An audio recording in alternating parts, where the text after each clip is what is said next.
I've actually seen people seeing things that don't even exist because they believe that this is how these things are. Because of fear. Fear makes you see something that doesn't even exist. I've even seen people who they want to travel to some place, but they won't even make the first attempt to travel. Why? Because they may have the fare to get to that place, but they are afraid of how they'll come back. Yeah. So they don't even go to that place. Yeah. Why? Because they are afraid, how will I come back when I get there? Yes.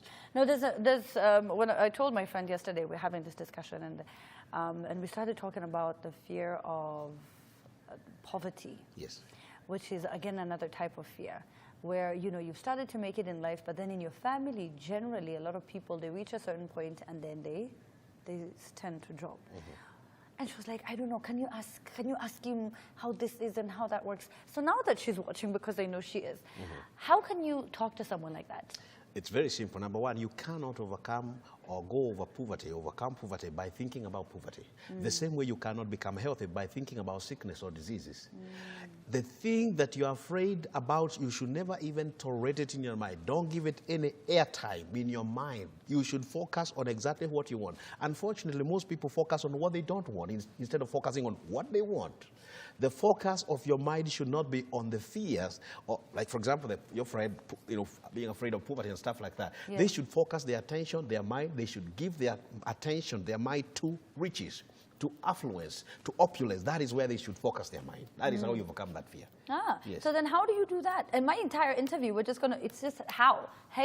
H-O-W, how. I'm just going to be asking you how. So how do you then, you know, talk to yourself and tell yourself, let's focus on the positivity? Because there's a lot of good in your life, but you only see the negative. You only see that car that you're not driving. You only see the house that you don't live in. You only see that wife that you don't have. You see the children that are not there. That's all you see. You don't see the good job that you have and the health that you have and, you know, the good people around you. That's not what you see. So how do you focus on positivity?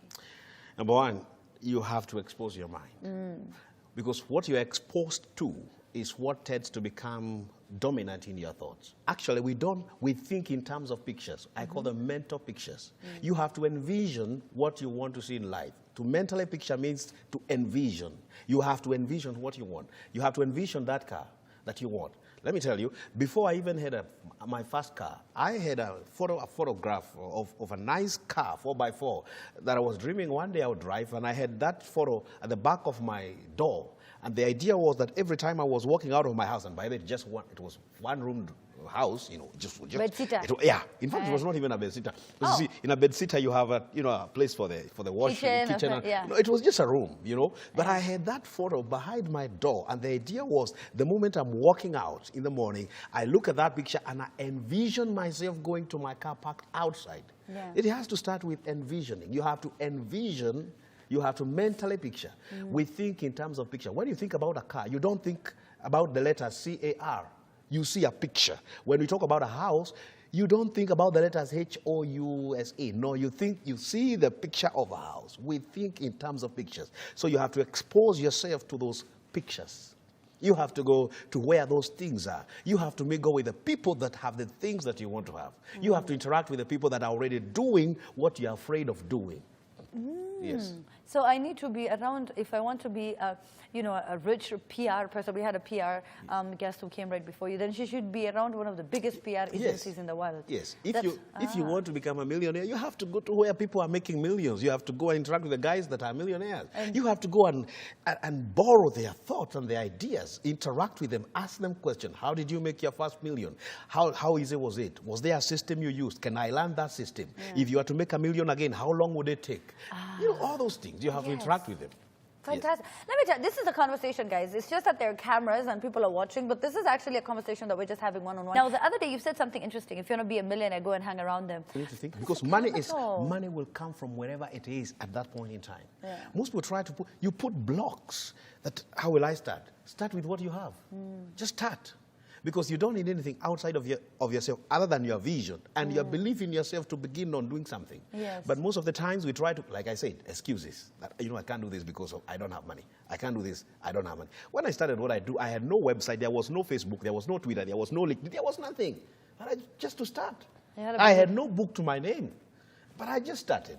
Yes. And I started telling people, this is what I do. This is what I do. I can do this for you. I can do this with you. Yeah. Yes. And then you started surrounding yourself with positive Yes, people. exactly. What I've just said to you about meeting millionaires, I started doing that. I started sitting, having lunch with them, asking them those questions I just mentioned. Wait, how are you having lunch with them and you can't even afford lunch by yourself? You see, there is something that people have to understand, that Yeah. God has given you a very powerful machine. Your mind is the most powerful computer. It's a biocomputer. And the reason why God gave you that brain and the mind on top of your neck is so that you don't have to bother him with most of the things. You have to use it creatively, intentionally.